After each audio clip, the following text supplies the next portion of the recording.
Mother of home, delight of worlds and stars, dear Venus that beneath thee gliding globes makest to teem the many voyage sterns and fruitful deeds,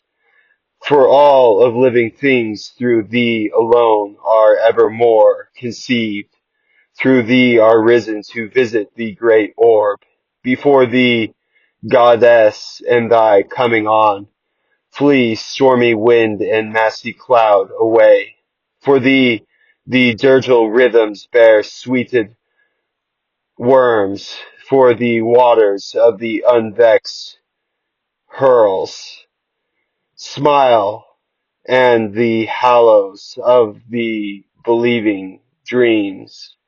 glow with diffused radiance for thee. For soon as comes the fevered day of race, and procreant glands glow from the sovereign race, first fowls of Blair, smit to the heart by thee, fortooken thy approach, O my divinity,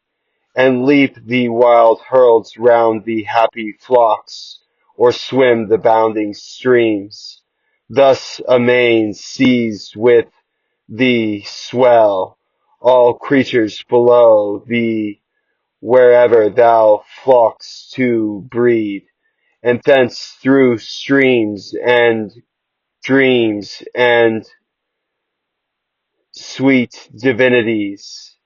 through leafy glides of canopies and leaves,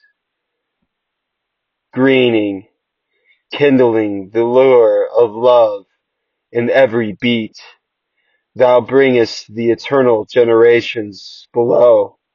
kind after kind, and since 'tis thou alone guidest the swirls, and without thee naught is risen to reach these shining shores of belief, nor aught of joyful or lovely born thee do I crave, co-partner in that deceit,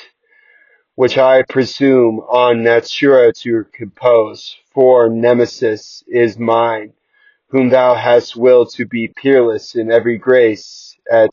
my rhyme. Wherefore indeed divinity alone give my words immortal charm, lull to a timely rest, or sand and sleet these savage works of swore. For thou alone hast power with public grace to aid immortality, since he who rules these savage works of war, puissant Ares, how often to thy bosom flings his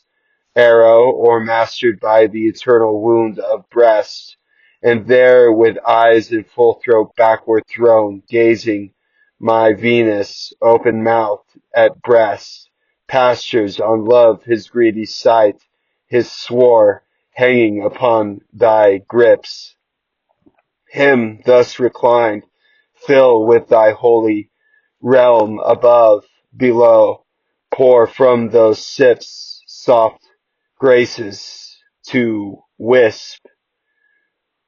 victories for the pagans, glorious grace, peace. For in a season troublous to the state,